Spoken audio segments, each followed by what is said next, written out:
Odisha electrical contractor association vice president आज आम ग्रहण में मान्यवर विधायक बाबू सिंह महोदय और पूर्व 3 थर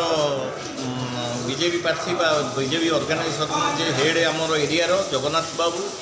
एमाने आम सहित आज आमर वार्षिक उत्सव 52तम डायरी इनाग्रेशन जोगदे आम सहित वार्तालाप कले और आमर कॉन्ट्रैक्टर भाई मानक आश्वासना देले जे आगामी दिन मानक से आमर इलेक्ट्रिकल कॉन्ट्रैक्टर केमिति आगु को बढ़े बाहर देशर जो कॉन्ट्रैक्टर आसी एठी काम करुले ताकू विरोध करने प्रतिश्रुति देले जो टेंडर आमर ओडिया भाई माने करें ओडिया अस्मिता जो जिनस तैयारी दरकार से आमको सहयोगर हाथ बढ़ाई आम अशेष अशेष धन्यवाद देलु। या सहित आम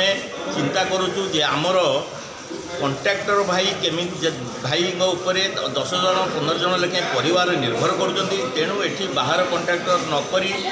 आम इलेक्ट्रिकल कॉन्ट्रैक्टर किभली से सुविधा चलिए वंचित काम करेंगे ताप गुरुत्व देले आम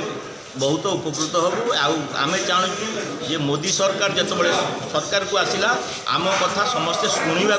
आग्रह प्रकाश कर विगत 20 वर्ष आम कथा से ही शुणु नथिले गुहारी कले भी किसी बुझु नथिले तेणु आमको बहुत खुशी लगुच आ गवर्नमेंट रे आम आशा करूँ बहुत किसी पाइबे।